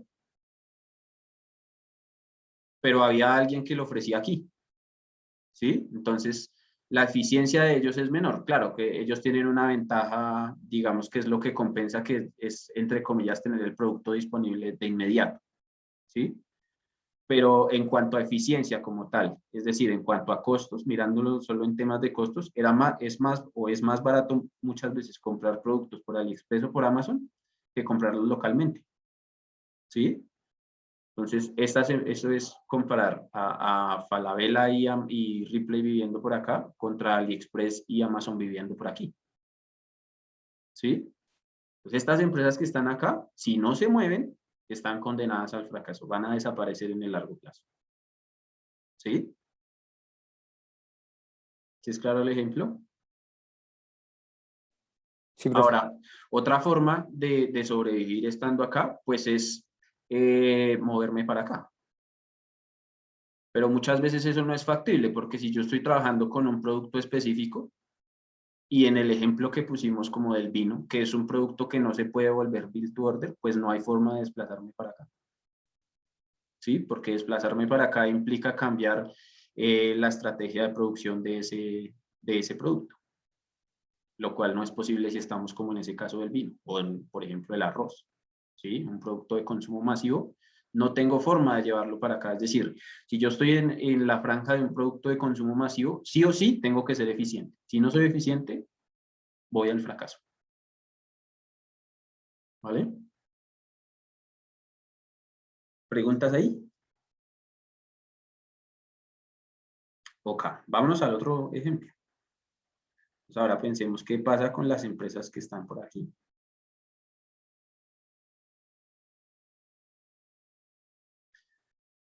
Entonces, igual que antes, ¿qué pasa con una empresa que yo sitúo acá?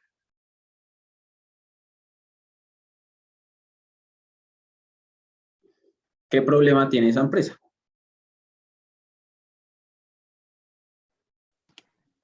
Poca eficacia. Claro, poca eficacia. ¿Y eso en términos prácticos qué significa? El cliente tiene unas exigencias muy altas para mi producto, ¿sí? Necesita un alto nivel de personalización o tiene algunas solicitudes específicas que yo no puedo cumplir, que yo como empresa no puedo cumplir. Mi cadena no está capacitada para satisfacer eso que me está pidiendo mi cliente. ¿Sí? Un ejemplo de esto es una cosa típica que uno compra por Amazon, que son libros. ¿Sí? Por ejemplo, libros sobre todo de ingeniería, de investigación, no se consiguen en las librerías locales. Las librerías locales, en cuanto a ese producto, están acá, ¿sí? Porque no le ofrecen al cliente lo que necesita. Entonces, ¿qué hace uno como cliente? Uno como cliente viene y se desplaza aquí y busca a Amazon, que sí le ofrece a uno el producto que está buscando. ¿Sí? Entonces, ahí la empresa tiene la opción o trabaja bajo la premisa de buscar los productos, o en el caso puntual de la librería, buscar aquellos libros que son de consumo masivo. ¿Sí? Es decir, ellos lo que hacen es desplazarse para acá, ofreciendo aquellos libros que la gente compra en su mayoría, que serán sobre todo libros de educación básica y educación media. Eso es más que todo lo que uno encuentra en las librerías, y algunos libros de autores famosos cuando uno está refiriéndose a literatura. Pero, por ejemplo, cuando uno requiere libros de investigación o libros muy específicos, uno no los encuentra en las librerías locales. ¿Sí? Entonces, ¿qué hace uno ahí como cliente? Uno estando aquí como cliente, lo que hace es desplazarse a buscar arriba una empresa que sí le satisfaga su necesidad. ¿Listo? La librería como tal lo que hace es desplazarse para este lado, para poder sobrevivir con los productos make to stock de su nicho de mercado. ¿Sí? Pero si uno está acá como cliente, pues uno lo que hace es buscar esta empresa que por aquí arriba, que se adapta a sus necesidades. ¿Listo? El mismo ejemplo aplica para los muebles. Si yo soy una empresa que, como IKEA, no le puede ofrecer a un cliente que busca un mueble personalizado el producto, ¿sí? Entonces, yo como cliente que estoy acá buscando este producto, lo que tengo que hacer es moverme hacia arriba y buscar la empresa que me fabrica los muebles a medida, ¿sí? En ese caso, yo como cliente estoy dispuesto a sacrificar costos, es decir, a pagar más, como en el caso del libro y en el caso de los muebles, a pagar más para poder obtener ese producto con esas especificaciones que estoy buscando. ¿Vale? ¿Preguntas? ¿Dudas? Por supuesto que esos no son los únicos ajustes que hay, también puede moverse la empresa en este sentido, como haciendo por ejemplo, si pensamos en IKEA, ¿sí? Puede vivir por aquí en el medio con una estrategia mixta entre push y pull, ¿sí? Eso sería un desplazamiento en este sentido, o en este sentido también, de forma similar. ¿Listo? Entonces, lo importante acá es entender que las empresas que no viven dentro de la franja de posicionamiento estratégico están condenadas en el largo plazo a desaparecer. ¿Vale? ¿Preguntas? Ok. ¿Existe ¿Sí? algún caso en que las empresas tengan que salir de esa franja para volverse rentables o para después volver a otro punto en la franja? Lo que puede pasar con las empresas es que se muevan dentro de la franja, que es lo que voy a explicar a continuación. Ah, ya, pero no fuera. Pero no fuera, porque, repito, las que están fuera están condenadas a desaparecer. ¿Por qué? Porque o no son eficaces o no son eficientes.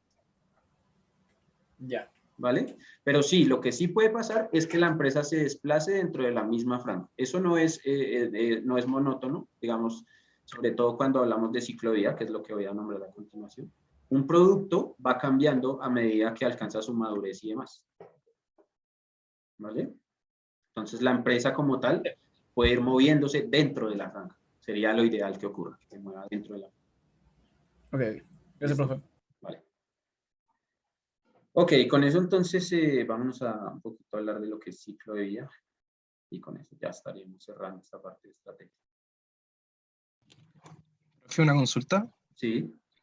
Que por lo menos nosotros igual ahora podemos ver un tipo de servicio o de producto y lo vamos a categorizar dentro de la franja aproximadamente, pero existen algunos parámetros que a mí me digan, no, sabes que este producto está fuera de la franja por tal y tal razón, o como parámetros por los cuales yo me puedo guiar y hacer un ajuste como más preciso. A ver, de nuevo volvemos al tema de que esto es un gris, ¿sí? Una escala de grises, donde yo no puedo decir exactamente dónde está la empresa, ¿sí? A menos que yo tenga el detalle, yo trabajé adentro, conozca la operación y demás, ¿sí? Igual tampoco la franja, como tal, no sabemos si está completamente en este sentido o puede ser una franja que quizás es más así, ¿sí? O quizás es más así. Quizás para alguna industria la franja es más, está más acostado, más empinada, ¿sí? Entonces, es muy dependiente del producto y de la industria con la que yo esté trabajando, ¿sí? Esto no es 1 más 1 igual a 2. Pero lo que sí uno debe saber es que para un producto que me exija condiciones particulares, mucha personalización, yo necesito una cadena de suministro que se adapte, que tenga alta adaptabilidad. Y para un producto estándar, yo necesito una cadena de suministro muy estandarizada también, que me permita ser muy eficiente, ¿vale? Eso es como lo más primordial a saber. Y que cuando yo estoy fuera, cuando no estoy siendo eficiente en un producto estándar, pues voy mal. Y cuando no estoy siendo eficaz en un producto personalizado, también voy mal. Perfecto, gracias. ¿Vale? Ok. Ok, entonces vámonos aquí a lo que es el ciclo de vida. Con eso ya más o menos terminamos.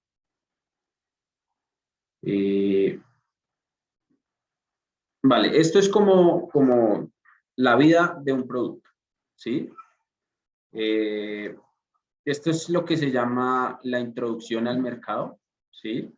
Cuando el nacimiento, este color no me gusta.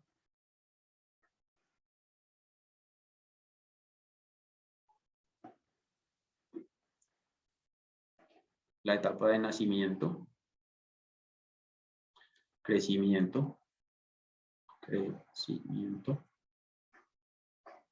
vejez, no, perdón, esa es la última, madurez y vejez, ¿vale? Entonces, ¿qué pasa con los productos que están en nacimiento? Usualmente estos productos son productos que nacen build to order. Porque son productos nuevos que en general no se conoce la aceptación que tendrá en el mercado y empiezan, se introducen, se lanzan algunas unidades y al principio suelen venderse bajo pedido, ¿sí? Así funcionan al principio los productos, la mayoría de productos. Enseguida voy a poner un ejemplo. Cuando están en la etapa de crecimiento, se estandarizan y muchos pasan a una estrategia make to stock, que mantienen durante su madurez y crecimiento. ¿Sí? Y cuando ya están en el declive, hay dos opciones. El producto renace o definitivamente se jubila, muere. ¿Cómo renace un producto? Un producto, aquí el ejemplo que me gusta para el renacimiento de un producto es cuando se convierten en productos clásicos, como por ejemplo esto en la industria de los videojuegos. Es por ejemplo, los arcades. Quizás algunos de ustedes saben lo que son los arcades, que son lo que hace muchos años, en la década de los 90, principios de los 2000, existían en las tiendas de barrio, que eran esas maquinitas donde uno ponía monedas y jugaba diferentes tipos de juegos de aventura, de pelea y demás, ¿sí? Ahora, estos son un producto que renació como un producto clásico, ¿sí? Y muchos de estos arcades son incluso más costosos que una PS4, una PS5. ¿Sí? Entonces este producto tuvo su introducción, su crecimiento, madurez, y en su vejez, en lugar de morir, lo que hizo fue renacer como un producto clásico. ¿Sí? Como hay otros que en definitiva mueren, como por ejemplo la tendencia o lo que pasó con lo que se conocían como disquetes. Yo no sé cómo se conoce en Chile esos. Los discos donde uno guardaba información, que eran así cuadraditos que tenían 1.3 megas de espacio. ese producto en definitiva murió. ¿Sí? Pues esto es el ciclo de vida de un producto. Y ahora sí, volviendo un poquito a lo que son estas dos franjas, de cómo se mueve un producto de Build to Order a Make to Stock, muchos recordarán que una de las primeras compañías de automóviles que se atrevió a introducir un auto eléctrico fue Renault. Con una referencia que no me acuerdo cómo se escribe, creo que se escribe Twizy o algo así, que es un auto pequeñito donde caben 2 personas. Esto empezó siendo Build to Order. Uno iba a un concesionario de Renault y si quería tener un auto eléctrico, que era la novedad del momento, tenía que ordenarlo y se demoraba no sé cuánto tiempo. Cuando vieron que el producto más o menos tuvo aceptación, porque tampoco fue que se convirtiera en un producto de consumo masivo, pasó a ser Make to Stock. Uno iba a concesionarios de Renault y conseguía en inventario el Renault Twizy. ¿Sí? Entonces, esto es más o menos el ciclo de vida que tiene el producto. Y esto es a donde me refería en el ejemplo que mencionábamos antes de cómo se puede un producto que vive en la franja, que al principio estaba por acá, cómo se desplazó y se volvió un Make to Stock. ¿Sí? Entonces las compañías se deben mover dentro de la franja, pero todas aquellas que estén por aquí, o se adaptan, se vuelven eficientes o eficaces de acuerdo a su producto, o están condenadas a la muerte. ¿Vale? ¿Preguntas ahí? Profe, Sí. en madurez, ¿qué pasaba? Entre crecimiento y madurez, el comportamiento del producto es muy similar. Sobre todo en madurez, ya el producto está, digamos que no sufre muchas alteraciones. En el crecimiento todavía puede sufrir cambios en el diseño. Algunas cosas se pueden modificar en el producto de acuerdo a cómo se observa el mercado. Pero en la etapa de madurez, el producto es lo que es. ¿Sí? Se está vendiendo, está funcionando, pero ya el mercado como tal no cambia. ¿Sí? Y eso, un ejemplo ahí es los discos duros. Los discos duros antiguos que eran esos grandes, ahora son los SDs que son los rápidos. Entonces, cuando estos discos duros llegaron a su madurez, se producían los discos de 1 tera, de 2 teras, de 4 y de 8. Esos eran los discos que uno veía por todos lados. Y ya nunca hubo espacio para innovación en esa parte de madurez, porque ya se veía que otra tecnología estaba entrando y iba a entrar a su proceso de vejez los discos tipo HDD. ¿Sí? Mientras que estos mismos discos, cuando estuvieron en la etapa de crecimiento, entonces tuvieron algunos cambios, o algunos cambios en tecnología. Bueno, no soy tampoco experto en este tema, pero tuvieron algunos cambios ahí pequeños en su tecnología y también innovaciones en cuanto a almacenamiento. Al principio solamente habían de unas cuantas gigas, luego pasaron a teras y ya creo que los últimos eran de 8 o algo así más o menos. Era su historia. Entonces, entre crecimiento y madurez, en crecimiento todavía se le hacen modificaciones estructurales al producto. Y en la madurez ya el producto, repito, es lo que es. ¿Sí? Funciona como está, pero se ve que puede en el corto mediano plazo empezar a salir del mercado. ¿Vale? No sé si eso responde a tu pregunta. Sí, profe, gracias. Vale. ¿Más preguntas?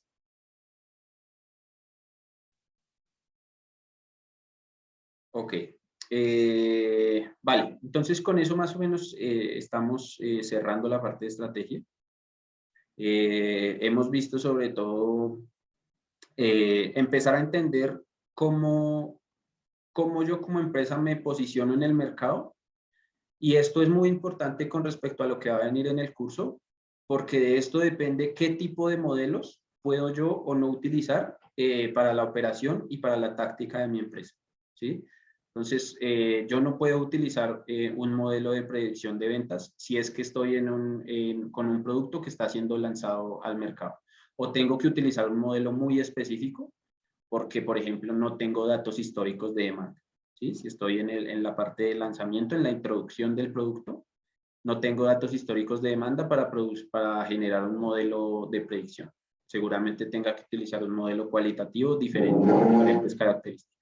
¿Sí? Entonces, posicionarnos en la industria como empresa nos permite saber qué es lo que tenemos que hacer y qué herramientas podemos utilizar para poder movernos, para poder funcionar correctamente con el producto y con los clientes que tengamos. ¿Vale?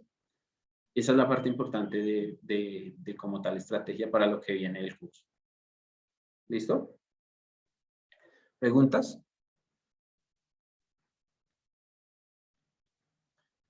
Ok, si no tenemos preguntas, bueno, nos sobraron algunos minuticos al final, pero creo que estamos bien con el tema, así que podemos dejar hasta acá.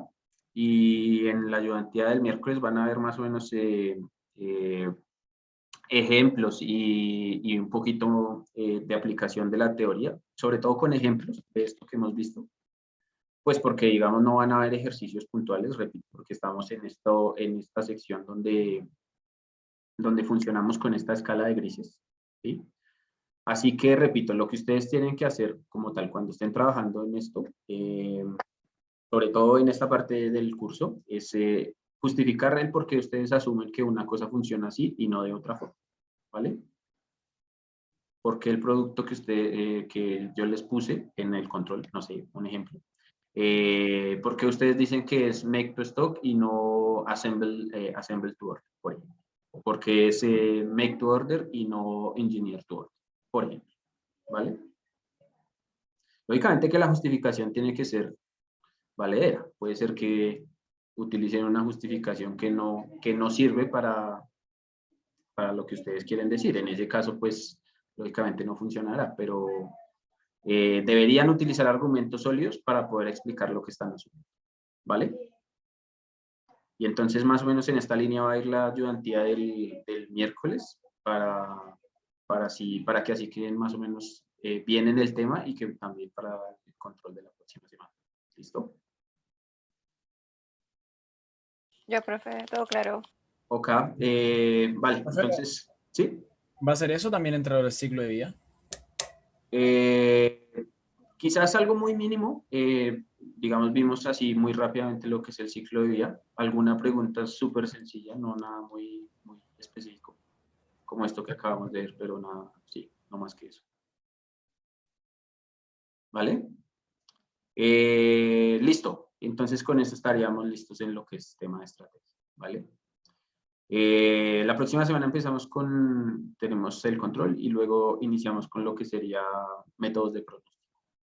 ¿Listo? Y no siendo más, entonces hasta aquí la clase de hoy. Gracias a todos y nos vemos la próxima semana. Gracias, profe, que estés bien. Chao, profe. Vale, Chao. chao, que estén Buena bien. semana. Vale, nos vemos gracias. igualmente. Chao. Chao, profe.